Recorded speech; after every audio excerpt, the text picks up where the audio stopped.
माग माग माग आळशी, उदास, डिप्रेशन मध्ये गेलेली, माळी नसलेली, तंबाखू खाणारी आहे माग बसते आणि अंदाज घेते महाराज कसा आहे. लय चाप्टर असते ती. जमलं तर बरं, लय डोक्यावर गेलं नाही समजा लागलं तर आपलं सटकायला बरं. पण कधी माग बसायचं नाही. माग बसण्याचे इतके तोटे होते. गुरुजीच्या तोंडाजवळ जाऊन बसायचं, काही ना काही तर शिकावं लागेल. आपले काट्टे असेच माग बसते आणि तसेच घरी येते. गुरुजीचं त्याचं महिना महिना दर्शन होत नाही. आता फोटो काढला, कुणाचा फोटो येणार माझ्या बरोबर? पुढे बसणारच आहे. मागच्याचा फोटो निघत नाही. पंक्ती असल्या ना कोणाच्या बी लग्नाच्या, पहिल्या पंक्तीला जेवायचा, मागच्या पंक्तीला वरणात पाणी असतं. स्वयंपाकाचं काय काय या जगात पळापळा कोण पुढे पळतो अशा स्पर्धा लागलेल्या आहे. गायना स्पर्धा आहे, वाजवण्या स्पर्धा आहे, म्हणण्या स्पर्धा आहे. एका पडी एक एक लाल तयार व्हायला लागला. तुम्ही कुठे घेऊन बसले सगळ्या गोष्टी? चला माझ्याकडे बघा. आणि तुमच्या शरीरात ती ताकद आहे. ही ज्याला कळाली तो संत होतो, ही ज्याला कळाली तो महात्मा होतो, आणि ही ज्याला कळाली तो नेता सुद्धा होतो. हे एकाच पठडीतला माल आहे. तुमच्या लक्षात आणून देतो. चला सरळ बसा. खूप छान दिवस आहे आज. आज असा मुहूर्त आहे. आज जो माणूस इथून आवाज काढीन देवाचा, त्याला 12 महिन्यात लय पैसे भेटणार, संपत्ती भेटणार. गिर खोदायला गेला पाणी लागणार, पेपर सोडायला गेला पास होणार, धंदा केला नफाच मिळणार. ज्याचा आवाज अर्धा येईल ना, म्हणजे खोटा खोटा आवाज काढीन, त्याचं इन्कम होईन पण अर्ध्यावर जाईल. पैसे घरात येतील पण दुखणं येईन, दवाखान्यात जाईन, किसेस होईन, भानगडी होईन. आणि जे माझ्यावर संशय घेईन आणि तोंड बंद ठेवीन, देवाची शपथ 12 महिन्यात रुपयाचा फायदा होणार नाही. चला टेस्ट करूयात. आता आवाज कसा काढायचा तुम्हाला माहिती झालं, बघूयात. माझ्या मागं म्हणले पाहिजे तुम्ही. जय श्रीराम, जय श्रीराम, जय श्रीराम. करेक्ट आवाज. पण मग आता पैशासाठी निघाला का देवासाठी निघाला हे पांडुरंगालाच माहिती. आवाज वाढील्यानं जर पैसे भेटले असते तर आम्ही सगळे श्रीमंत राहिलो असतो. काय चालू म्हणतो, आवाज आवाजाचा आणि पैशाचा संबंध नव्हता. मला तुम्हाला टेस्ट करायचं होतं की नेमकं लोकांना काय पाहिजे. ज्याचा आवाज मठात आला, पैसे भेटन म्हणल्याबरोबर तुमचे गळे खुलले. अर्धा तास झाला एकाने विठ्ठल विठ्ठल केलं नाही. ह्या बाईनं त्या बाईला खुंबा आणला, मन बरं होईल. धंदा आहे. देवाच्या दरबारात जर लबाडे असते ना आपल्या, देव पाऊ जाणे काय मला घेणं देणं नाही. सरळ बसा, चांगलं बस जा. वाघाचं जे पिल्लू असतं ना, ते लय आयटीत राहत. पहिल्या दिवशी वाघिणीचं पिल्लू जर वाऱ्यान पान हल्लं शेजारी तर गप नाही बसत. मिशा बिशा पानाकडेच राग आणि पाना. पिल्लू कोणाचं आहे? आणि कुत्र्याचं वाटात, दारात, तोंड असे पाय पुढं, जीभ असे. मग त्याला काय करणार? कोणी लाथ घाल. तिकडे नाही पाहायचं, एका वाघाच्या प्रतिमेकडे पाहायचं. काय ती बॉडी आहे, काय ते शरीर आहे, काय ती ऍक्शन आहे. महाराष्ट्राच्या राजकारणामध्ये विलासराव देशमुख, प्रमोदजी महाजन, आर पाटील, गोपीनाथराव मुंडे साहेब असली माणसं शरीरानाही होईना आणि मनाना तर होईच ना होईना. काय माणसं याच्या राजकारणात? त्यांना राग विनाकारण मानगडी दे की काही नीती आहे की उपती तरी घेते त्या खुर्चीला. हे असे रस्त्याने जरी चालले तरी ऍक्शन होते वाघासारखे. थाट माट बोलणं, ऍक्शन. याला ऍक्शन टू रिॲक्शन म्हणायचं. मुंडे साहेबांची जयंती साजरी करत असताना का खर्च करायचा, का जमवायचं, ते जातीचे म्हणून अजिबात नाही. त्यांच्या अंगी जे समर्पक गुण आहे समाजहिताचे, ते आपल्या लेकरा बाळाच्या अंगात आले पाहिजेत. तुम्ही तसे वागले पाहिजे. ते कसे वागले हे ऐकण्यासाठी कीर्तन ठेवायचं आणि ते जसे वागले आपण तसा काय करायचा, प्रयत्न करायचा. कारण प्रत्येक माणूस संघ राहिला की त्याचा गुण घेत असतो. तंबाखू खाणारा माणूस 8-10 दिवस संघ राहिला की तो शेजारच्याला तंबाखू खाऊ घालतो. गांजाट त्याला हळूहळू काय करतो, गांजा पाजतो. बेवडा त्याला काय करतो, दारू पाजतो. मग लोकनेत्याच्या शेजारी बसल्यानंतर तुमच्यात नेतृत्वाचे गुण आले पाहिजे. काय आले पाहिजे? हो, गुण अंगी घेतले पाहिजे. माणसाला काही कवडीची किंमत नाही, त्याच्या अंगात जे गुण आहे त्या गुणानं त्याला मानायचं असतं. म्हणून शरीराची ठेवण असते. सरळ बसा एकदा, तुम्हाला शरीराची ऍक्शन दाखवतो. डोकं आहे ना आपलं, डोकं असं तिरप नाही करायचं कधी, असं वाकडं इकडे असं असं. हे आणटी नाही आपला. या शेंडीच्या खाली एक कॅमेरा बसलेला आहे देवाला. जगातल्या सगळ्या बातम्या इथंच येऊन आदळत. अँटिना रॉंग झाला ना काय होतं तुम्हाला आठवतं का? 25 वर्षापूर्वी कसा अँटिना होता? एक काडी, तिला आडव्या आडव्या काड्या, ब्लॅक अँड व्हाईट टीव्ही, गावात 2च घरी, अख्खा गाव रामायण पाहायला. रामायण यायचं रंगात, लोकाशे पाहायचे रामायणाकडं. अँटिनावर जायचं वानरू. अँटिना रॉंग, अँटिना क्रॅक झाला, टीव्हीत सगळ्या मुंग्या यायच्या. दोष ना रामाचा, ना पाहणाराचा, ना टीव्हीचा. काय फिरला? मग ते खालचे बनायचे एक जणाला, जाय वर. मग ते वरचा जाऊन खालच्याला विचारायचा. वरच्याला समजत नसतं, जे मोठे झाले का यायला समजत नसतं, याला खालच्या सांगावं लागतं. माझं सगळं कीर्तन द्वयार्थी असं तुमच्या लक्षात यायला पाहिजे. मला ना अँटिन्याचं घेणं देणं आहे, ना मला कुणाचं घेणं देणं आहे. मी तुम्हाला अंदाजे बोलून, कारण असं आहे आता भाई, सगळं शिव्या तर देता येत नाही. आता शिव्या देता येत नसल्या तर अंदाजाने शिव्या द्यायचा कार्यक्रम पण माझ्याकडून शिका तुम्ही. या डिपार्टमेंटला लई माहिती. एखादीला जर शिव्या द्यायच्या असल्या ना, तिचं नाव तर घ्यायचं नाही आणि तिला तर सोडायचं नाही. मग काय करायचं, तिच्या दारापर्यंत जायचं. तिथं बसलेलं असतं कुत्रं नाही तर मांजर. पाहायचं तिच्या डोळ्यात आणि कुत्र्याकडे पाहून बोट करून म्हणायचं, वाटाच मरत आहे माय, कधी जातील तोंडावर करून होईन्याचा खाना खराब सत्यानाश. तर जिच्याकडे डोळे केले तिची तळ पायाची मस्तकाला होती, पण नाव तिला काही म्हणता येत नाही. तसं मी सगळं मुंडे साहेब सांगणार आहे, फक्त तुमच्या लक्षात आलं पाहिजे. मला काय घेणं देणं नाही त्याच्यावर. त्याच्यामुळे ते खालचा सांगायचा, वरचा म्हणायचा, खालचा सांगायचा. ते वरच्याला समजत नाही ना, मग तो खालच्याकडे पाहतो, गरकन करायचं,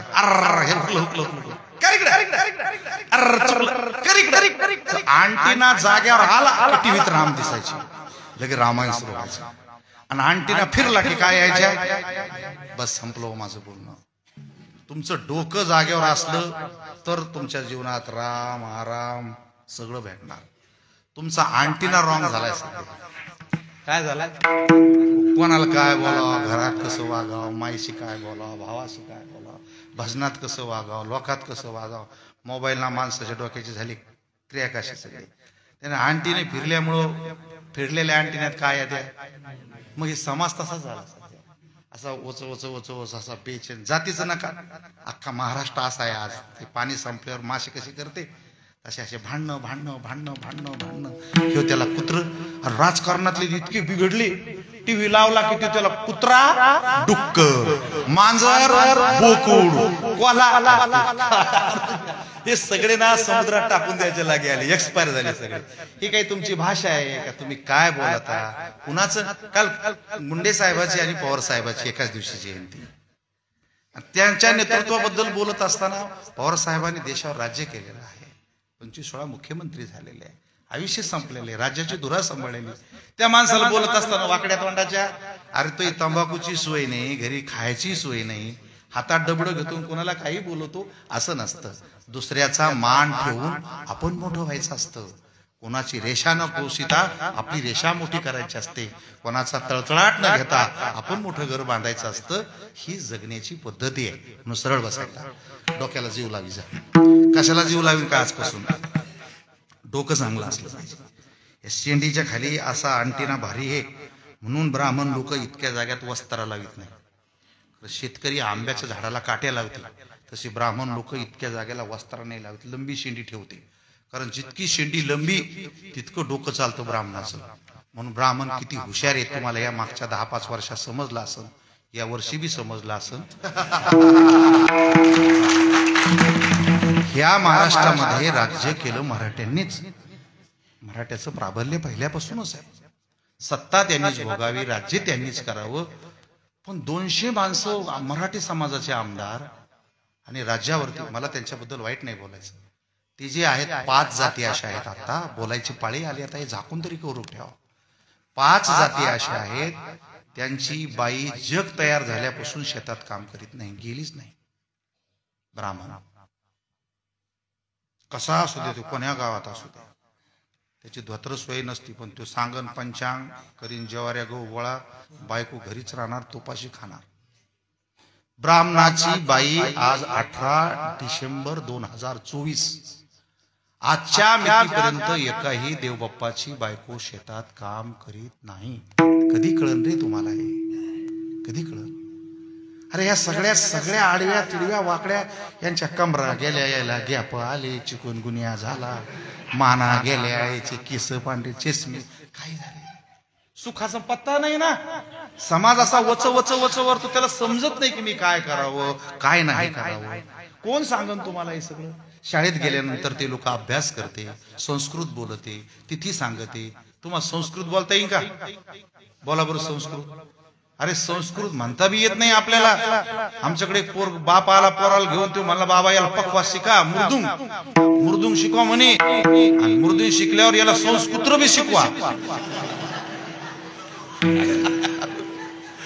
कधी येऊ आपल्याला भाषा? ते ब्राह्मणच पूजाने. त्याच्यामुळे त्यांच्या ढेऱ्या बिऱ्या, पारसी शेतात बाई जात नाही, जैन शेतात बाई जात नाही, मारवाडी शेतात बाई जात नाही, गुजराती शेतात बाई जात नाही. अरे काय यांनी पाप केले का? डोक्यामध्ये असतं ते.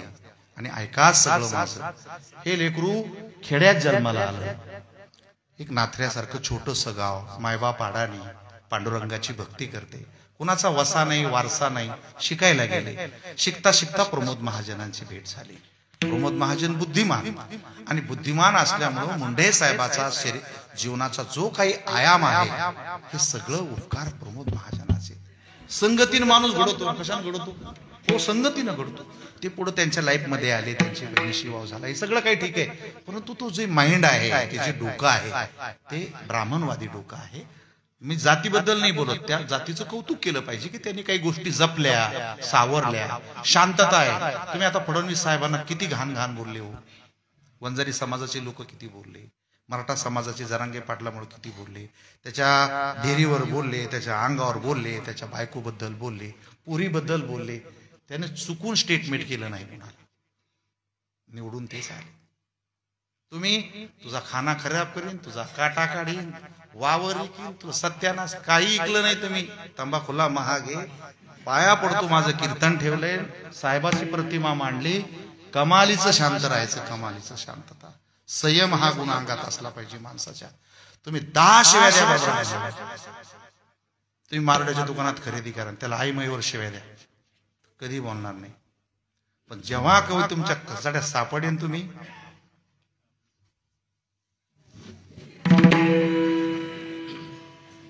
अजिबात नाही. आता तुम्ही पोट भरण्यासाठी इतकी मरमर करता, कधी आमच्याकडनं ऐका ना. पूर्वी कोणतीच पद्धत नव्हती. देण्या घेण्याच्या पद्धतीमध्ये जर खाया प्यायला भेटत नव्हतं, काम करावं तर कशासाठी काम करावं माहितीये का? एक पसाभर गहू द्यावा, जव द्यावा, ज्वारी द्यावा. काही माणसं असतील त्याला माहिती असेल, यास हातभर द्यायचा असं, दिवसभर काम केलं की एकच खोंगा द्यायचा शावकार, त्याला पसा म्हणायचे. त्या पशासाठी दिवसभर त्याच्या वावरात काम करावं लागायचं, तेव्हा संध्याकाळी लेकराला भाकर भेटायची. असला काळ आहे आपला. मग जास्त काम केलं तर त्याने दोन्ही हाताने द्यावा. यांना दिलं त्याला पसा म्हणायचा, आणि यांना दिलं त्याला खोंगा म्हणायचा. असे 2 खोंगे टाकले की एक आदली व्हायची, अशा 5 आदल्या टाकल्या की एक पायली व्हायची. त्या पायलीचं नाव होतं धडा. काय होतं? आणि देशात जेव्हा अक्कल आली कुणाला तरी, तेव्हा सगळ्या माणसाचं जीवन पाहिलं तर फक्त पोटासाठीच जगत होते माणसं. खायलाच भेटायचं नाही, खायला भेटायचं नाही. जो खाल्लं या लोकांनी, बरबडा खाल्ला 72च्या काळात. रानातून उपटून आणायचं आणि त्या बरबड्यावर जगायचं, भाकरी खायच्या. सरकारने विचार केला, हे सगळे माणसाशी पोटासाठी इतके बेजार आहेत, यांचे हे धडे कशाने बंद होतील? यांच्या डोक्यात अक्कल आली पाहिजे, हे शिकले पाहिजे. म्हणून जे पुस्तक काढलं ना सरकारने, सरकार मायबापाने सुद्धा त्याचं नाव धडाच ठेवलं.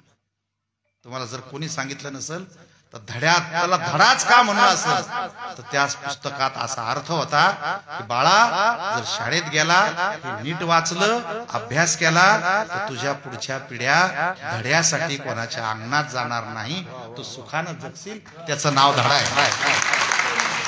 त्याचं नाव काय आहे? आणि तुम्ही कुठं गेला? आता तुम्ही माझ्याजवळ बसले ना, तुमच्या आता काही अडचणी असतील, काही कटकटी असतील, काही ताणतणाव असेल, ह्या सगळ्याला कारणीभूत ग्रह नाही रे बाबा, देव नाहीत, गावातली माणसं नाहीत.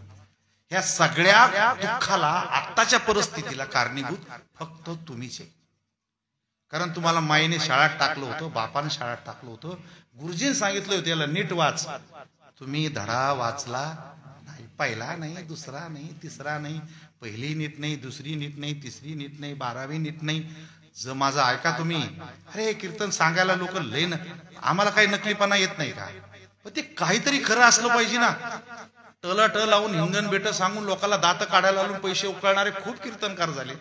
पण त्याच्या डोक्यात प्रकाश पाड की ह्या माणसाच्या ज्या दैनी आहेत, आता हे माणूस मी काही याची निंदा नाही करत, टीका नाही करत. ते टीव्ही मध्ये प्रत्येक माणूस वस्तू धुवून दाखवतो. सध्या निरमेची जाहिरात आली, ते भांड घासून दाखवतो, वॉशिंग पावडर, कपडे धुवून दाखवतो. मग आमच्या कीर्तनकाराने सुद्धा सांगितलं पाहिजे की आमचा माल सुद्धा पहा कसा आहे, वैष्णवाचा माल खरा. जर तुम्ही आमचा माल घेतला ना, आमच्यासारखं जगले ना, अरे तुमचं कधीच ताकद कमी होणार नाही. आता आपण टेस्ट करू. हे माझ्या वडिलांसारखे काही, मला यांना नाही बोलायचं, तुमच्या लक्षात आणून द्यायचं. काय नाव आहे तुमचं? जयराम. बर, बापाचं नाव? मग हे जयराम भगवान असं का नाही म्हणले तुम्ही? मी तुम्हाला नाव विचारल्यानंतर अशी पद्धत आहे शाळेत गेलेल्या लेकराची की जयराम भगवान वालुरकर सांगायला पाहिजे होतं की नाही? किती शिकले तुम्ही? तरी एवढा अपराध. मी नाव विचारलं तर पहिल्यापासून हीच पद्धत आहे. नाव काय रे बाळा? जयराम भगवान. हीच पद्धत आहे ना. माझं काय चुकलं? माझ्यावर ते रिएक्शन घेते. तुम्हाला नोकरी त्याच्याच मुळे लागली नाही, चौकशा करता रिकाम्या कामाला. 12वीला किती मार्क पडले? 50%. 100 का नाही पडले? नाही म्हणजे आता रिअली कंडिशन आहे. 12वीला शिकले की नाही? 12वी पर्यंतचा खर्च कोणी केला? मायबापान केला. ह्या माणसाच्या डोक्याला काही ताण होता? काही देणं घेणं होतं? काही कटकटी होत्या? काही बायको होती? काहीच नव्हतं. पूर्ण रान मोकळं होतं. उडी मारायला जर जिद्द घेतली असती आणि 98% लोक जर मार्क पाडले असते, जयराम भाऊ राग मानू नका माझा, सरकारी कोट्यातून हा माणूस 100% फ्री ऑफ MD झाले असते, कलेक्टर झाले असते. 1 पैसा लागत नाही. जातीपाती डोक्यातून काढून टाका. जातीचे मार्क कोणाला लागते? कॅटेगरी ज्याचे मार्कच नाही त्याला लागते. माझा मुलगा किंवा जगातले ज्याची काही मुलं आहेत, जे मुलं 96च्या पुढे धकले ना, त्याला जात विचारित नाही सरकार. त्याचा अख्खा खर्च करते, त्याला पाहिजे ते पुरवते, परदेशात पाठवते. 50% मार्क का पडले? 40% कशात गेले? म्हणजे तुम्हाला का व्यसन लागलं होतं का 12वीला? काय झालं? काही झालं नव्हतं. तुमचे सोबती बेकार होते का? सोबती बेकार नव्हते. मग काही लफडं होतं का? नाही, मग विचारलं पाहिजे ना. शाळेत लफडे होतात ना. ज्या पोरापोरीचे लफडे त्याला मार्कच पडत नाही ना. मग आता ह्या माणसाचं लफडं नव्हतं, मित्र वाईट नव्हते, शरीर चांगलं होतं, दुखणं येत नव्हतं, मग मार्क पडायला अडचण कशाची आहे? काय झालं?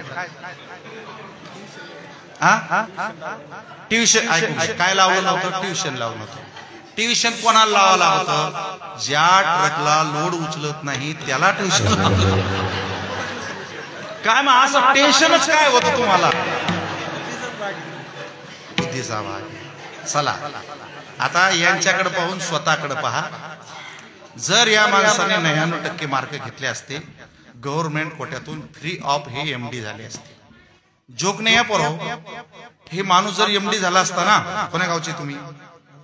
आंतरवाली खांडीचे.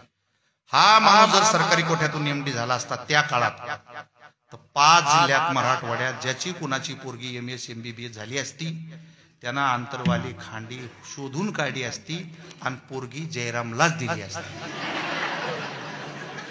आता नाही, हे झाल्याच याचा विषय तेव्हाच आता तुमच्या लक्षात घ्या मी काय बोलतो. हे सगळं पाहिलं ना तुमचं की आमच्या लक्षात येतं याचं काय, यांच्या डोक्यात काय बसलेलं आहे. काय म्हणते राहू आहे, काय म्हणते शनी आहे, काही बरेच म्हणते याला मंगळ आहे. अरे ते ग्रह आहेत, ते देव आहेत, त्याला दुसरं काम नाही का तुमच्या मागं लागायला. तुमच्या डोक्यातून कधी अमावस्या पौर्णिमा जाणार, कधी डोक्यात प्रकाश पडणार. अरे माणसाची किंमत बुद्धीनं आली असती ना, कपड्यानं नाही. माझं कीर्तन ऐकलं ना तुम्ही, या शेंड्या जटा दाड्या गंध माळा हे सगळे सोंग आणि ढोंगे याचा काही संबंध नाही. आजपासून लक्षात ठेवा, हे जे नेतृत्व महाराष्ट्रात नव्हे देशाच्या नव्हे, काळाच्या गंती जोपर्यंत सूर्य उगत राहील तोपर्यंत वाघाची कीर्ती अमर होणार आहे. त्यासाठी बुद्धी लागते ना. मी कुणाच्या बरोबर बसतो, मी काय खातो, मी काय बसतो, मी काय करतो.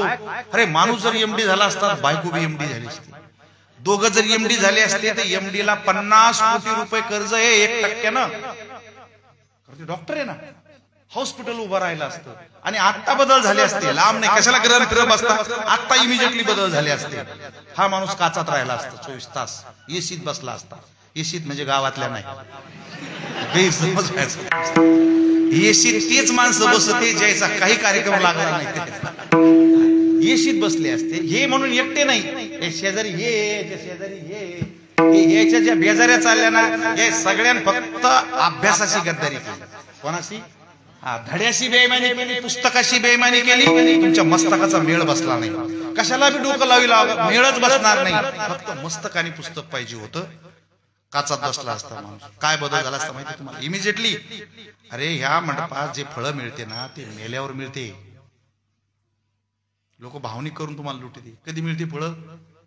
हो, ह्या माणसाला जर खरोखर काकडा हरिपाठ मरुस तर केला, एक दिवस नाही नित्य नियमानं, तो पुढच्या जन्मात मेल्यावर यायचं चांगलं होणार. आता तर बेजारी आहे. हे कीर्तन ऐकल्या ना, ह्या चौकदाराच्या घरात जर ताप आला असेल बायकोला, तो कीर्तनानं जाणार नाही. चक्क पैसे घ्यावं लागतील, दवाखान्यात न्यावं लागेल. कोणाचे 20,000 कर्ज असेल 1 लाख रुपये, कीर्तनानं कर्ज फिटणार. नीट ऐका माझं, तुम्हाला खरं बोलल्याचा राग येईल. कीर्तनाचा त्याचा काही संबंध नाही. तुमच्या जर संसारात काही अंगात दुखणे असतील ना, ह्या कीर्तनानं ते जाणार नाही.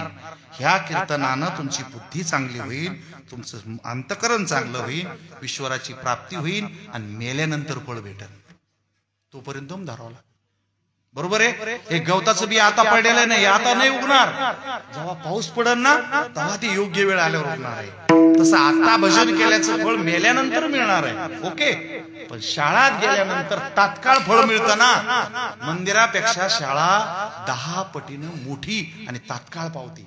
म्हणून शाळेच्या उंबऱ्याला सुद्धा कपाळ लावलं पाहिजे. ज्याची शाळा केली ना त्याला कोणाच्या पुढे खाली माना वाकायचं काम पडलं नाही आणि इमिजिएटली बदल झाले असते.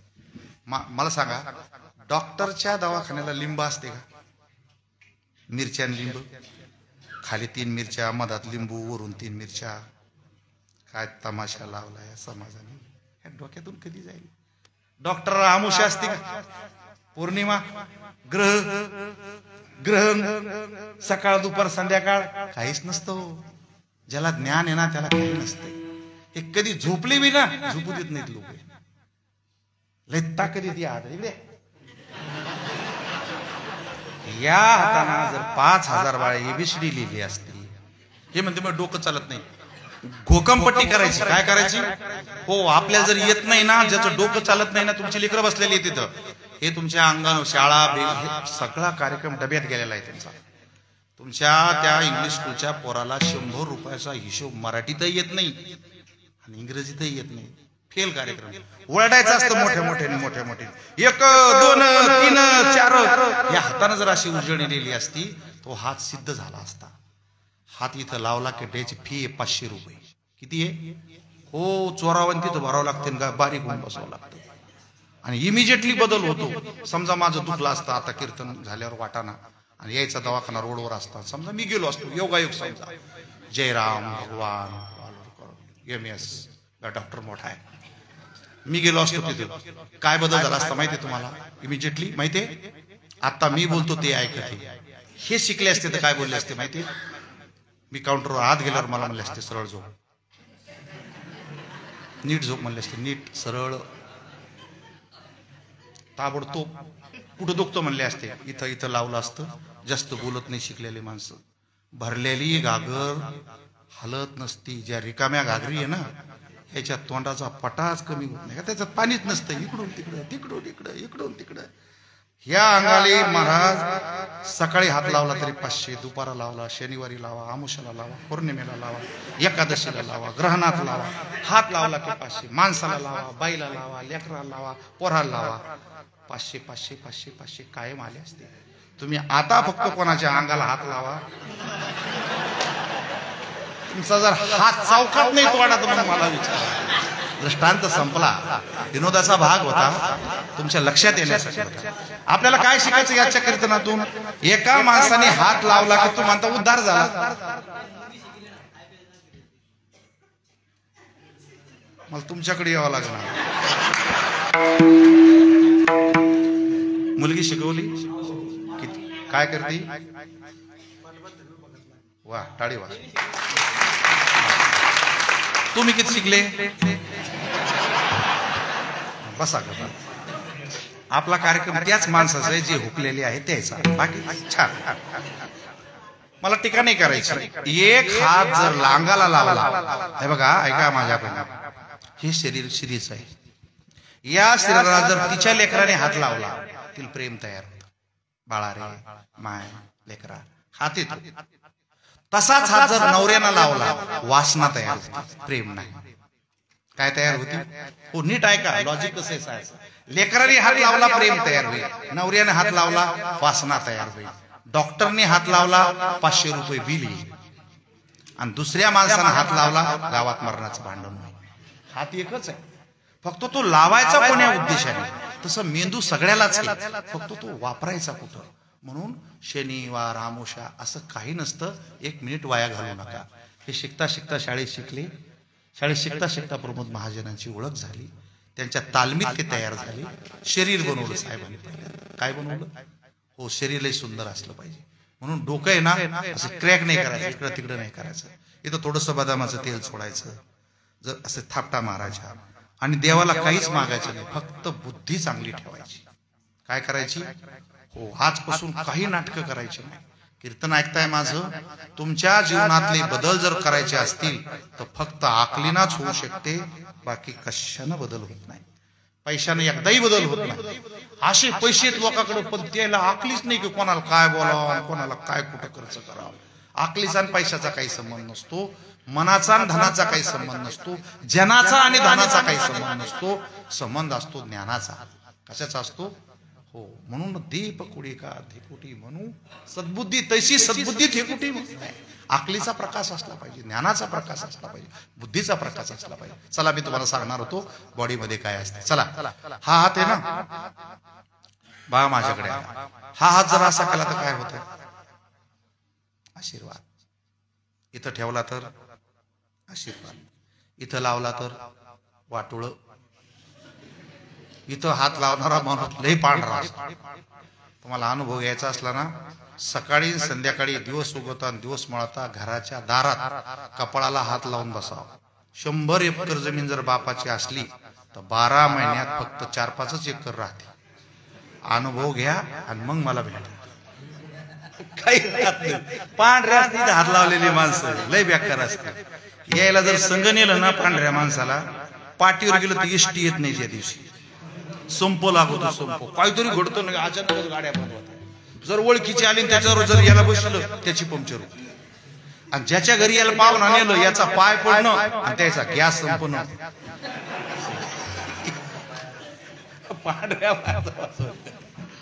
हात जर डोळ्याला लावला तर माणसाला रडायला येते, काहीतरी झालंय, गडबड काहीतरी. हा हात जर गालाला लावला तर प्रेम तयार होतं. जर असा लावला तर मार तयार होतो. असा लावला तर शिक्षा होती, आणि असा केला तर नखरा होतो. असा केला तर अमंगळ होतो. मिशीवर जर बोट फिरले ना, मग मी तुम्हाला लय तात्काळ पावणारा महाराज आहे. तुम्ही माझ्या व्रताचा उद्या सकाळी अनुभव घ्या. कोणाच्या तरी घरापुढे उभं राहा आणि त्या घरातून माणूस पोरगा आलं ना, त्याच्याकडे पाहून नुसतं असं करायचं. तुम्हाला 5 मिनिटात बुक्का नारळ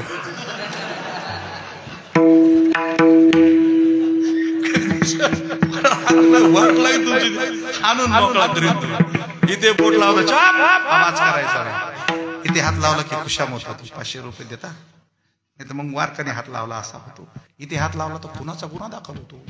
कोणाच्या गळ्याला हात लावू जाऊ नका. हा लोक फोटो काढून घेतात, 300 गुन्हा दाखल करतात. जीव मारायचा उद्देश होता. हाच हात जर दंडावर लावला, तुम्ही कोणी ऐकत नसला ना, अवसान जरी नसलं ना, फक्त जोरात म्हणजे पुढचं पळूनच हाणतंय आपल्या मर्दांगी असते याच्यामध्ये. हाच हात जर इथं फिरवला समाधान होतं. तुम्ही पहा लोकांच्या घरी जेवलेले माणसं असे बाहेर पडले ना, काय भजे होते, काय वरण, काय समाधान झालेले लोक ढेरीवर हात फिरवत असते. आणि ज्या घरी खाल्लं त्या घरी बेईमान होणारे लोक, शूरवीर माणसं इथं हात फिरत असते. दुखन करू गुडघ्याला हात लावत असते. भाविक पायाला हात लावत असते. ह्या पायाने असं केलं की इशारा होतो, असं केलं की मार होतो, असं केलं की टाटा होतो, असं केलं की बाय बाय होतो. पण हाच हात जर असा केला तर भांडण मिटत, नमस्कार होतो. हे दोन्ही हात जर इथे ठेवले तर माणूस विठ्ठल होतो, पाया पडा वाटतं माणसाला. याच्यातला एक उचलून असा केला की नाचा होतो. शरीरामध्ये पाप आणि पुण्य, सुख आणि दुःख, स्वर्ग आणि नरक तुमच्या शरीरात आहे. तुम्ही त्याला कसं ठेवता त्याच्यावरती अवलंबून आहे. म्हणून यांची लक्षणं सांगत असताना तुकाराम महाराजांनी संताची लक्षणं सांगितली. महाराजाकडे नुसतं महाराज म्हणून कोणी सांगत नाही तुम्हाला महाराज नुसते महाराज असावा का ना. महाराजाचं हृदय माईचं असावं. कशाचं असावं? हो, 80 प्रमाण आहेत मालिकामध्ये, गाथ्यामध्ये. तुम्ही संत माये बाप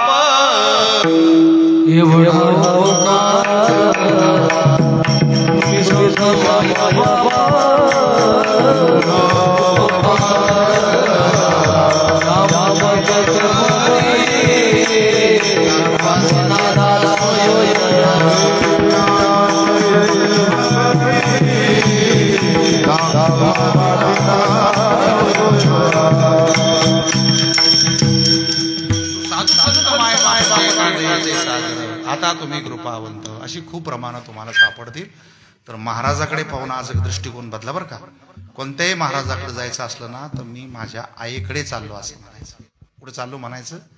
हो, म्हणजे एका माणसाला 2 आया असतात. कशा बघा, शरीराची एक माया असते, ती शरीर देते आपल्याला, पोषण करते, भरण करते, लहानचं मोठं करते, पण ती विवेक देऊ शकत नाही. या चिखलाच्या गोळ्याला याचा महाराज करायचा आहे का, शास्त्री करायचा आहे का, डॉक्टर करायचा आहे का, मोठा नेता करायचा आहे का, सत्पुरुष करायचा का, या शरीराचा देव करायचा, हे जे शिकवतं त्याचं नाव आहे गुरुमाय. काय नाव आहे त्याचं? गुरुमाय. म्हणून एका माणसाला 2 आई असतात, एक देहाची माय आणि एक ज्ञानाची माय. हे सगळेजण जे गाते वाजते ना, याच्या पाठीमागं कोण आहे? हो, तिनं दूध पाजलं, हिने ज्ञानामृत पाजलं. म्हणून आता माझ्याकडे पाहत असताना महाराज म्हणून पाहायचं नाही, काय म्हणून पाहायचं? माय म्हणून पाहायचं. कारण माझे शब्द तुमचं पोषण करतायत ना, तुम्हाला बळ देत आहेत. माझ्या बोलण्यानं कुणाची तंबाखू सुटल, कुणाची सिगरेट सुटल, कुणाचं येड्यावानी वागणं सुटल, कोणाचा मूर्खपणा सुटल, कोणाचं व्यसन सुटल, कोणाची पाप करण्याची बुद्धी सुटल. आपल्याला माहिती नसतं, या शब्दातून भरण होत असतं. म्हणून मी तुमची कोण आहे आता? कुठ्यान बोला, कोण आहे? माय. माय म्हणजे तुमच्या बापाची बायको नाही. कीर्तन झाल्यावर बसताना मला भांडे करायला. माय या शब्दाचा अर्थ जिने शरीरापेक्षा बुद्धी दिली. म्हणून नुसते संत का ना, ती आमची माय आहे, आमचा बाप आहे. बाप का? आम्हाला गती दिली, प्रेरणा दिली, ऊर्जा दिली, बोटाला धरलं, चांगल्या रस्त्याला लावलं. म्हणून माय बाप. नुसते माय बाप का नाही, कृपावंत संत अभंगाच्या पहिल्या. तुम्ही संत माय बाप. टाळे वाजवा मागे म्हणा.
अन्नदाते आईचे आणि गुरुचे उपकार कधी सुद्धा फेडता येत नाही.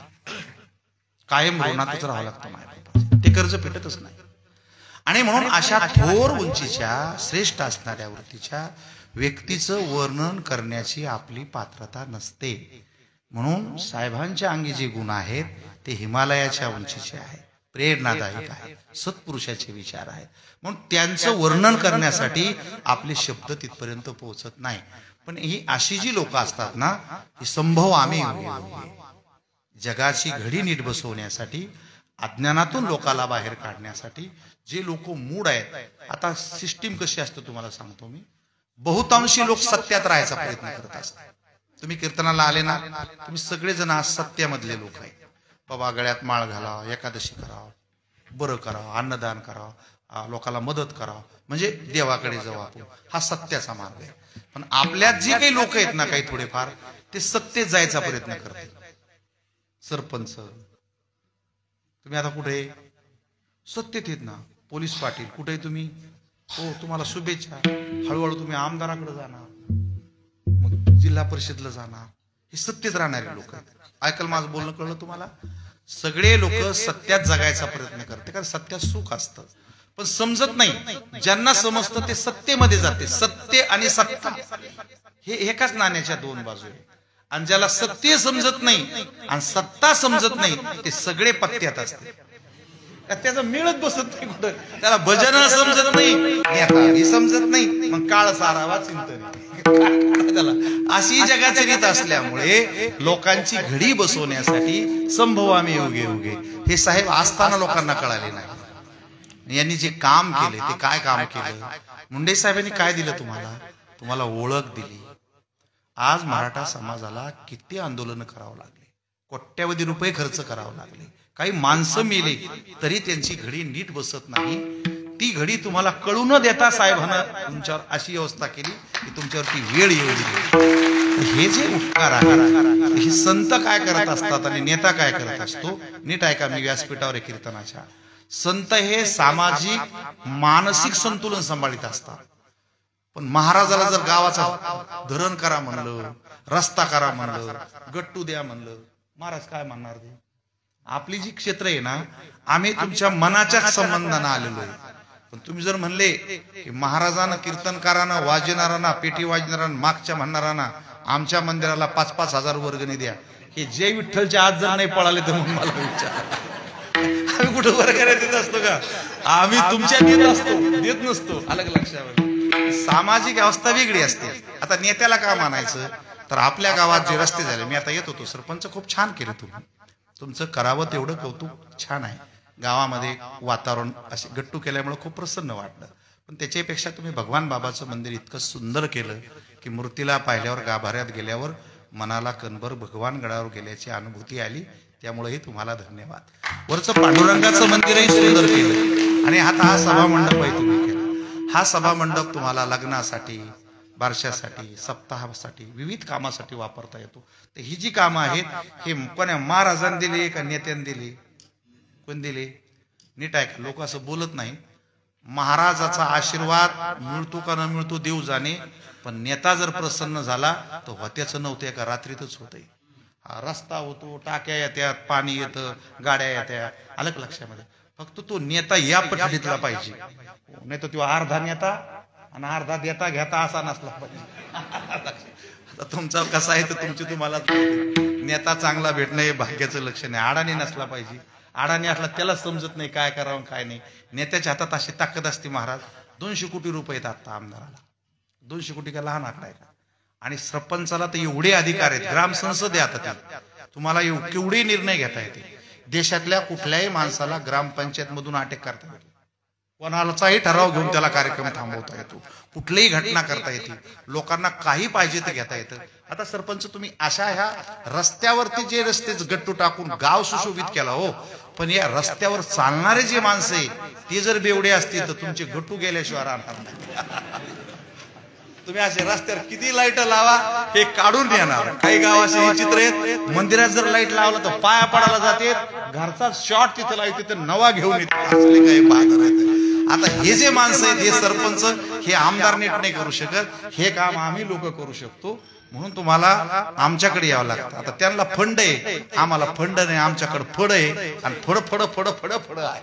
त्याच्यामुळे आम्ही दोन्ही कुण वाजवतो, फक्त फड फड फड. आमची लय फडफड आहे. आम्हाला जे काय मिळतं, आम्हाला काही शासनाकडून फंड भेटत नाही. त्याच्यामुळे याला पैसे देताना मोकळा हात सोडी जा. सारे गावात मोठा सप्ताह करतात आणि नेमके काकड्याच्या भजनावल्यावर जाऊन पडते पाव वाजवणारा इतके पाव. अरे काय तो का सिमेंट खातो का रस्ता खातो का त्याच्याकडे काय भ्रष्टाचार आहे. आम्हाला सुद्धा लोक बोलत असते काय आमच्या याच्यात काय लाखो रुपयाच्या उलाढाल्या आहेत का, काय असतं त्या पैशामध्ये. येणं जाणं कुठंतरी 2 पैसे राहावा एवढाच कार्यक्रम असतो. उठायचं ना आपलं काहीतरी बोलत राहायचं. म्हणून महाराजात आणि नेत्यात काय फरक आहे. तुम्ही एका नेत्याची एक पुण्यतिथी साजरी करताय तर महाराजाचा मिळालेला आशीर्वाद हा मानसिक असतो. लेकरं चांगले वागतील, पण भौतिक विकास महाराज करू शकणार नाही. त्याच्यासाठी तुम्हाला नेत्याची गरज आहे. आणि तो नेता कसा असावा, तो उद्धार करणारा, समाजाला एका लेव्हलवरती नेणारा, उंचीवरती नेणारा. कशाच्या लेव्हल घसरलेल्या सध्या माहिती तुम्हाला? एज्युकेशन, शिक्षणाची एकही संस्था राज्यात व्यवस्थित नाही. फक्त पैसे, कॉफी. तुमच्याही लक्षात येत नाही, शाळावाल्याला तर काही घेणं देणं नाही. इतकी सिस्टीम ढासळलेली आहे की त्याच्या बुद्धीचा कचरा होऊन गेला. आता गव्हर्नमेंटने स्किल डेव्हलपमेंट नावाचा प्रोग्राम काढला बुद्धी विकासासाठी. मी ज्या संस्थेचं काम करतो गेली 25 वर्ष, आमच्याकडे आता 60-70 कॉलेज आहेत, संस्था आहे, इंजिनिअरिंग कॉलेज आहे. पण आमच्या फी मध्ये आणि तुमच्यामध्ये जमीन आसमानचा फरक आहे. आमच्या नर्सरीलाच 5 लाख मोजावं लागतात. 15 लाख रुपये का भरायचे पहिल्या प्रीमध्येच. तर 3 वर्षामध्ये तो मुलगा जगाशी बोलतो ना इंग्रजीमध्ये, आणि इंग्रजी ही जगाची भाषा आहे. त्याच्या बुद्धीमध्ये जो बदल होतो. आता संसदेत पाठवलेल्या माणसाला जर कळत नसेल ते असे भांडणं करतात. मुंडे साहेबांनी उभ्या आयुष्यामध्ये पवार साहेबाला दरून घाम येईल असं स्टेटमेंट केलं, पण त्यांच्याबद्दल खाली आरवाच्य भाषेत किंवा त्यांच्या काळजाला टोचन असं ते कधीही बोलले नाही. याला नेता म्हणत असतात. विरोधी पक्षाचा मान ठेवून आपण आपलं काम साधायचं असतं. मी आलो का तुमचा अपमान करायला आलो का? तुम्हाला मला बोलवलं तर हळूहळू हळूहळू तुमच्या ज्या उणीव आहेत त्या दुरुस्त झाल्या पाहिजे, जखम दुरुस्त झाली पाहिजे, आलं का नाही, फॉल्ट दुरुस्त झाला पाहिजे. आणि तो फॉल्ट सांगता सांगता मी तुम्हाला बाटलीला हात घातला होता. त्या बाटल्या जवळ ठेवायच्या नाहीत, प्यायला पाणी द्यायचं नाही, आणि जवळ तर एकदा बी ठेवायचं नाही. त्याचा मोठा व्हिडिओ व्हायरल झाला होता. आम्हीच पाया पडू पडू दाबला. ह्या ज्या बाटल्या देता तुम्ही आम्हाला, तर हे सगळे आता सप्ताहामध्ये दिवसभर झोपलेलेच असते, तर फक्त 2च तास उभे राहते. मग जाग्यावर पाणी दिल्याच्या नंतर एका बाथरूम ट्रीटमेंट केली का नांगरावर होते काय? आता खरं नाही. यायला बिसलऱ्या पुरवणारे कोणते शहाणे, यायना काय हाणलं, यायना काय कोणता घाम गाळावा, मग ते बिस्ताऱ्याचाच फोटो दाखवत राहते. मग त्यांनी काय होतं, मग जे ते कीर्तन करावे ते अन्न न सेवावे, मग बिस्लऱ्या चालतंय का? जे खराब आहे, सेन्सिटिव्ह आहे. आता कोणाच तरी मोबाईल चालू असेल, तुम्ही काय चांगलं सांगितलं ते घेणार नाही. मी जे चुकीचं बोललो का ते लगेच क्रॅच करणार की लगेच व्हायरल करणार. आणि मीडिया अशी गोष्ट आहे, एका 5 मिनिटात जगातून जीवन संपुष्ट नष्ट करू शकतो. म्हणून बोलत असताना कुणाचा अपमान करायचा नाही, तिरस्कार करायचा नाही, द्वेष करायचा नाही. हा, हसत खेळत त्याला कोपर खळ्या म्हणतात. काय म्हणते त्याला? जयराम भाऊ, मी काय मारल्या तुम्हाला? कोपर खळ्या मारल्या. काय कोपर खळ्या मारल्या? एक चांगली बायको गमवली या माणसानं शाळा न शिकल्यामुळं. तिचं हॉस्पिटल राहिलं असतं, यायचं हॉस्पिटल राहिलं असतं, दोघांच्या गाड्या राहिल्या असत्या. हे असं काही करायचं काम पडलं नसतं. हे सगळं तुमच्या अविद्येमुळे झालं. अशी सहज कोपरकडी हाणायची, पण असं कोणाला टोचून असं बिलकुल बोलायचं. राखा बहुतांची अंतरे. म्हणून हे जे नेतृत्व आहे, या नेतृत्वाने समाजाची जडणघडण केली. वंजारी समाजाची का? अजिबात नाही. वंजारी समाजाचे म्हणून भगवान बाबाचं मंदिर बांधायचं नाही. ते तुमच्या जातीत आले म्हणून अजिबात नाही. संत जातीच्या पलीकडे गेल्यावर संत होता. मग भगवान बाबाचं मंदिर का बांधायचं? तर भगवान बाबाचे 3 लक्षणं होते. भगवान बाबा हे निष्काम संत होते. कोणते संत होते? हो, शिकलेले. तुम्ही आता डोक्यातून काढून टाकायचं वंजारी वंजारी वंजारी वंजारी. लोकांनी महाराजाच्या वाटण्या केल्या आणि दुसऱ्या संताच्या याला दुसरी जात जाईना, काय हे हाणून घ्यायचा पाड्या. सावता बाबाला सगळं गाव असलं पाहिजे, नरहरी सोनाराला गाव असलं पाहिजे, शिव तुकोबरायला सगळा गाव असला पाहिजे, भगवान बाबाला सुद्धा काय असला पाहिजे? सगळा गाव असला पाहिजे. ते कोणा एका जातीचे नाही. मग भगवान बाबाला का मानायचं? तर भगवान बाबा नव्हे, कोणते संत हे निष्काम असतात. काय असतात? निष्काम. निष्काम म्हणजे काय? त्यांच्या जीवनात काम नसतो. काम म्हणजे काय? वासना. त्यांनी इंद्रिय कापून टाकलं, तिथं तुळशी उगवल्या. अंतर्बाह्य ज्याला काम शिवला नाही तो संताच्या अंगातला पहिला गुण असतो. काम ज्याला शिवला नाही ना त्याची नजर पवित्र असते. तुम्हाला माहितीये का या मंडपातली पहिली ताकद काय? गाथा वाचा तुम्ही. महाराजांनी परमार्थ करणाऱ्या माणसाला पहिलीच नियम घातला, समचरण दृष्टी. या मंडपामध्ये तुम्हाला सगळ्याला एकाच नजरेनं पाहावं लागणार. जाती पाती भेदभाव जर तुमच्या नजरात असेल तर तुम्हाला देव कोणत्याच जन्मात भेटणार नाही. हे काय मी बोललो का? समचरण दृष्टी विटेवरी साजिरी. तुम्हाला सगळ्याला समान भावातनं पाहावं. भेदाभेद भ्रम अमंगळ. मग ही दृष्टी तुम्हाला आली पाहिजे. म्हणून महाराजाच्या अंगात कोणता गुण असतो बाबा? निष्काम. दुसरा गुण कोणता असतो? निर्दोष. किंवा त्यांनी कीर्तन सांगितलं तिकडे गेल्यावर तंबाखू खाल्ली, इकडे गेल्यावर काय खाय ना. एकांतात आणि लोकांतात ज्यांना डाग लागला नाही त्या माणसाला निर्दोष असं म्हणतात. ओके. तिसरा कोणता गुण आहे? निर्दोष आहेत, निष्काम आहेत आणि बाबा निकोप आहेत. निकोप म्हणजे काय? अंतर्बाह्य कोप नसलेली माणसं. आपल्याला कोप आहे का? हो. कोणता कोप आहे? आपण एकादशी करतो पण भजन करीत नाही, कीर्तन करतो पण देवपूजा करीत नाही. हे लोकाला पटन हो, पण देवाला पटणार नाही ना.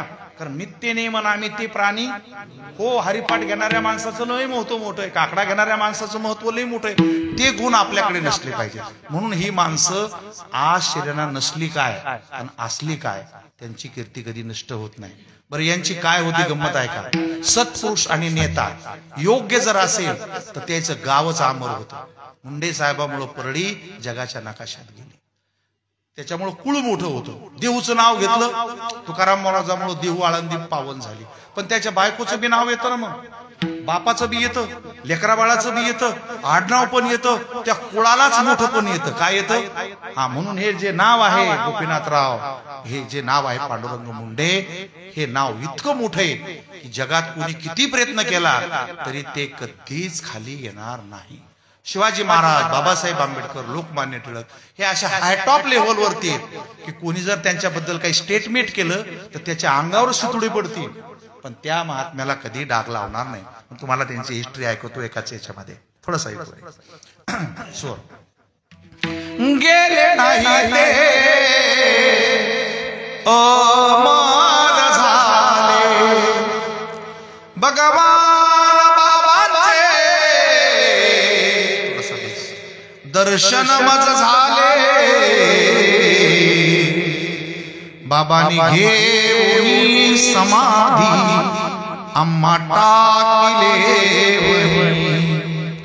रूपना भगवान साठले मनी. श्रावण पंचमीला 1896 घाट सावरगावी सूर्योदय समयाला हो हो माता कौतिका बाजी मोठी रत्नाले उदया दिव्य देवी धन्य केले जगाला.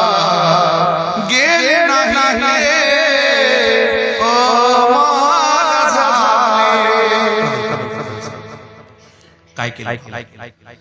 बालपणी केली हो वारी पंढरीची, ध्यानी घेतली मूर्ती विठ्ठलाची. हो हो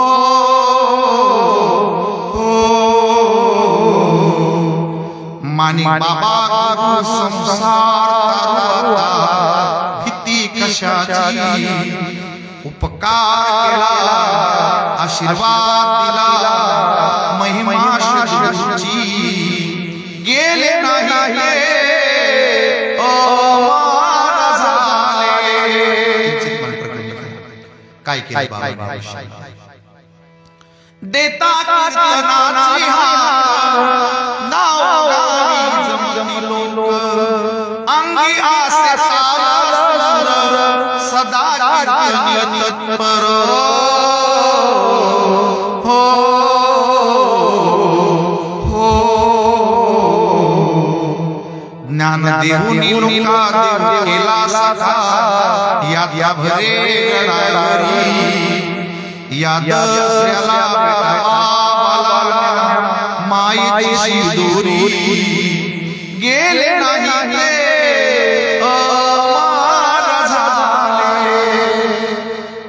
आमराने गेले झाले. तिथं आळंदीला भगवानगडाला देहूला न बोलवता आपल्या पैशाने लोक जाते देहूला आळंदीला. तिथली माती उचली ती कपाळाला लावते. मी एका म्हातारीला विचारलं असं का करते आजी? ती म्हणे बाबा या माऊली मातीहून माझी माऊली चाललेली, माऊलीचा पाय लागला कशाला? ह्या मातीला. माझ्या तोंडात पडली तर माझं कल्याण होईल. डोक्यात प्रकाश पडला.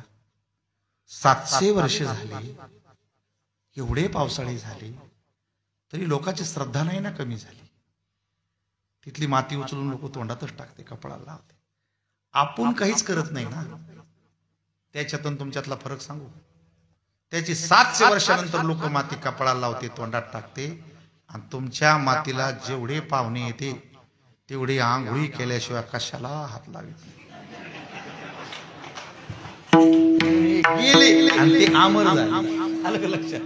हे गेले ह्याचं काही राहत नाही मग, आणि ते अमर झाले. असा तो हिचा फरक कळला पाहिजे. त्याच्यामुळे असं काम व्यवस्थित करता आलं पाहिजे. तर हे जे लोक आहेत ना, लोकांचे लोकच असते. तर लोक रिपेअर नसते होत कधी. आपला दृष्टिकोन बदलायचा असतो पाहण्याचा. आणि हा दृष्टिकोन ज्याला जमला तोच याच्यासाठी अवताराला येतो अभंगाच्या दुसऱ्या.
जे घडत त्याला काही ना काही कारण असतं. नियम असा आहे, कारणाशिवाय कार्य घडत नाही. जयंती हे कारण आहे आणि कीर्तन हे कार्य आहे. तुम्ही काय इथं बसले 11 वाजेपर्यंत? कीर्तनाचं निमित्त आहे, कारण आहे, आणि म्हणून आपण तिथे कार्य करत बसलो. तसं ही जी लोक येतात ना, सामाजिक समता म्हणजे बोलायला सोपं जातं. सगळ्या जातीला समान दृष्टीने शिवाजी महाराजासारखं पाहायचं. शिवाजी महाराजाच्या जवळ 18 पगड जातीची लोक होते. सगळ्यावरती प्रेम करत होते. आणि संतांनी काय केलं पहा, या जातीचा त्या जातीचा, गरीब श्रीमंत लहान मोठा पाराणाला आणून बशिला, कीर्तनात आणून बशिला आणि पंक्तीत बशिला. कुठं बशिवला? याच्या सगळ्या जाती धर्माचे लोक असतात. ही मांड्याला मांड्या घालून बसण्याची जी पद्धत होती ना सामाजिक, ही सामाजिक जी सात्विकता होती ही संतांनी निर्माण केली. आणि या सामाजिक सात्विकतेला बळ आणि पुष्टी नेत्यांनी दिली. मग असे खूप नेते आहेत भारतामध्ये, यांची नावं खूप मोठी आहे, मोठी प्रणाली आहे त्यांची की त्यांनी त्याग केलेला आहे. सगळ्यात मोठं नाव घेता येतं अटल बिहारींचं. कुणाचं नाव घेता येतं? हो, मोठा त्याग आहे अटलजींचा. ही देशाला समर्पित माणसं आहे. यांच्याकडे प्रॉपर्टी नावाचा काही कार्यक्रम नव्हता. त्यांनी जीवन सगळं देशाला समर्पित केलं होतं. APJ कलाम साहेब ही अशी मोठी माणसं आहे की ज्यांनी जीवन समर्पित केलेले. आता जी नेते आहेत का, हे नेते येत त्याच्यामुळे याच्या 2-4 पिढीचं कुठं आलं देव जाणे, का नांगर आणला नाही, कुठं काही केलं नाही, कुठं काही केलं नाही. हे लोक येणे नाहीत कोणाचे फोटो लावायला. आता हा फोटो लावला, रणरागिणी जिजाऊ माता जिने घडीला शिवबा दाता. शिवाजी महाराज असे घडले का? शिवाजी महाराजाच्या आईने शिवाजी महाराजाला गर्भात संस्कार दिले. त्याच्यामुळे तुम्ही असं स्वतःला लहान समजी जाऊ नका. इमानदार खानदान, ओरिजिनल, पवित्र, सत्यवान महात्मा कारखान्यात तयार होत नसतो. त्याची फॅक्टरी नसते, सरकारला ते बनवता येत नाही. हे जेव्हा तुमच्यासारखी एखादी माता माऊली हृदयाला पाणी आणून डोळ्याला हृदयातून जेव्हा भक्ती करते, तेव्हा तिच्या पोटी जे एखादं सात्विकतेत बाळ जन्माला येतं, तेच एखादे शिवाजी महाराज होऊ शकतात. म्हणून तुम्ही रत्नाची खाण आहे. हनुमान महाराज असो का, राम असो का, कृष्ण असो, ते तुमच्याच पोटी जन्माला आलेला आहे. म्हणून आपण ते केलं पाहिजे. तर समाजाची सुखदुःखाची जी घडण आहे आणि समाजाची जी सात्विकता आहे ती स्वस्थ करण्यासाठीच हे आले अभंगाच्या 3ऱ्या चरणात.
हरे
मुंडे साहेबांच्या प्रेमामुळे आपण सर्वांनी जे हार घातले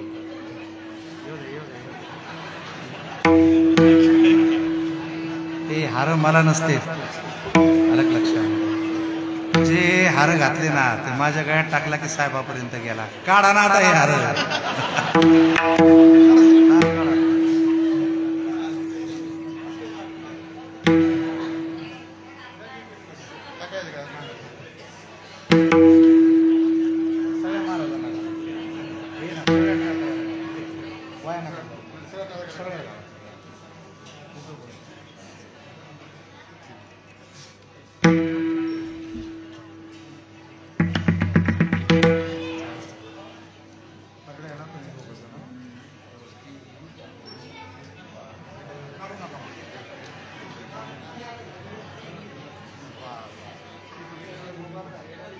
काढू नका काढू नका द्या द्या द्या सगळ्यांना चला चला चला तो का म्हणे कोणी चंदनाचे अंगी तैसे तुम्ही जगी संत जन खरे चंदनाच्या झाडाच्या शेजारी बोरी बाबडी जरी उगवल्या तरी चंदनाच्या अंगामध्ये असा गुण आहे की त्या संगतीत राहिल्यामुळे हे सगळ्याला घाला त्याचं सार्थक झालं पाहिजे आणि काढू नका जे ज्यांना काढला त्याला 200 रुपये दंड ठेवा कोणी काढणार हार्मोनियम वादक मृदंग वादक चला ऐका ना थोडंसं वेळ राहिला चंदनाच्या शेजारी बोरी बाबडी जरी उगल्या तरी त्याला सुवास येतो हे किती खरंय हो पहा ना आम्ही नुसतं देवाचं नाव जरी घेतलं ना तरी तो गुण आमच्या अंगाला लागला आणि देव समजून या देहावरती फुलं पडतात आणि बोरी बाबडी सुद्धा सुवासिक होतात हे पायासाठी तुमच्या गळ्यात हे किती खरंय भीमसेन बाबा गादीवर असताना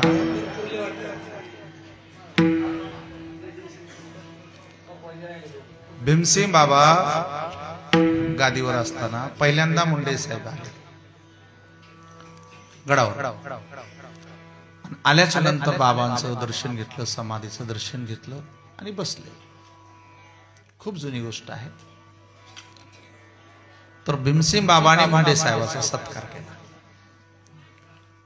आणि हसत हसत खूप छान असायचे भीमसेन बाबा म्हणले साहेब संताचं आणि नेत्याचं एकच काम असतं आम्ही अंतअंगाची शुद्धी करतो तुम्ही बाह्य अंगाची समृद्धी करता आणि आज भगवान गडावरती आलात जितका माणूस मोठ्या शक्तीशी जोडतो का तितकी त्याची पॉवर लय मोठी होते माणूस जर मुख्यमंत्र्याच्या शेजारी बसला तर महाराष्ट्रात राज्यात दबदबा पडतो माणूस जर पंतप्रधानाच्या शेजारी बसला तर देशात त्याला कोणी हात लावू शकत नाही असा अख्ख्या विश्वाला ब्रह्मांडाला निर्माण करणारा पांडुरंगाच्या शेजारी जर माणूस बसला तर जग अवघे कृपा करी अहो आम्ही त्यांची नावं घेतो नुसती रोज अशी दिवाळी होती या देहाची तुम्ही जेव्हा एवढे हार टाकले ना तेव्हा मला एवढं समाधान वाटतंय चला आपल्या जन्माचं सार्थक झालं मेल्यावर कुठं मरेल काय होईल माहिती नाही कधी कधी माणूस जन्मतो एका ठिकाणी घरचे ऍडमिट करायला मुंबईला नेतात तिकडेच जातो माणूस आणि तुम्हाला कळालं तर तुम्ही येता की न येता मला काय माहिती पण तुमचे हार हे रोज मिळतात आम्हाला पांडुरंगाचं नाव घेतल्यानं त्याला सद्गुण असं म्हणतात काय म्हणतात सद्गुण एका माणसाने जवळच्या माणसाला आंतरबाह्य नासवलं की त्याला दुर्गुण म्हणायचं आणि एका माणसाने शेजारच्या माणसाला मोठं केलं की त्याला सद्गुण म्हणायचं सद्गुणाची पेरणी करणारी संत असो का नेते असो ही लय मोठी असतात हे अभंगाच्या शेवटच्या जन्मात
महाराजांची आणि साहेबांची चर्चा झाल्याच्या नंतर योगायोगाने मुंडे साहेब इतके मोठे गेले की पहिल्यांदा देशाचे युवा मोर्चाचे अध्यक्ष झाले, पक्षाचे प्रदेशाध्यक्ष झाले, सचिव झाले, मग महाराष्ट्राचे उपमुख्यमंत्री झाले. त्यांच्या डोक्यात एवढंच होतं की माणूस मोठ्याच्या संग बसल्याशिवाय माणूस मोठा होत नाही. त्यामुळे त्यांनी दसरा मेळाव्याचं नियोजन करून समाजाची बांधणी केली.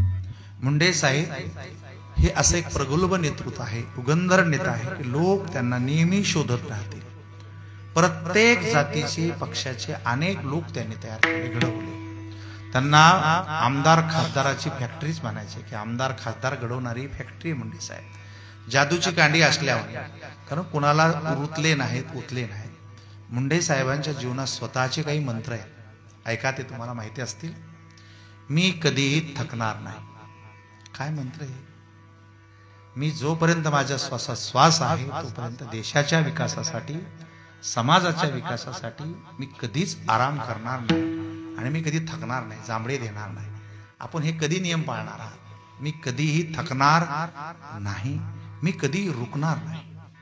राजकारणी स्वार्थाचंच असतं, कुणाला एकाला पाडून कुणाला एकाला जिंकायचं असतं. त्या प्रवाहामध्ये जर असे किती लोक आडवे आले तर मी कधीच रुकणार नाही. माझा प्रवाह जो आहे तो अखंड चालत राहणार आहे. म्हणजे कोणी एखादा विरोधी पक्ष झाला आणि त्याच्या मागे राजकीय जीवनाला प्रतिबंध आणला, असं जीवनात कधी घडणार नाही. हे मंत्र जरा शिका तुम्ही ध्यानात. ते गोपीनाथ गडावरती लिहिलेलं आहे, माझ्या ढगीच्या गडावरती पण लिहिलेलं आहे, आणि आम्ही सगळे त्याला फॉलोअप करतो. की साहेब कसे होते, त्यांच्या जवळ बसलो की आमच्या लक्षात येते की काय बोलायचे साहेब. मी कधीही थकणार नाही. म्हणजे शेवटचा माणूस बोलून भेटून जायला 3 जरी वाजले तरी साहेब जांभळी न देता त्याचं ऐकून घेत होते.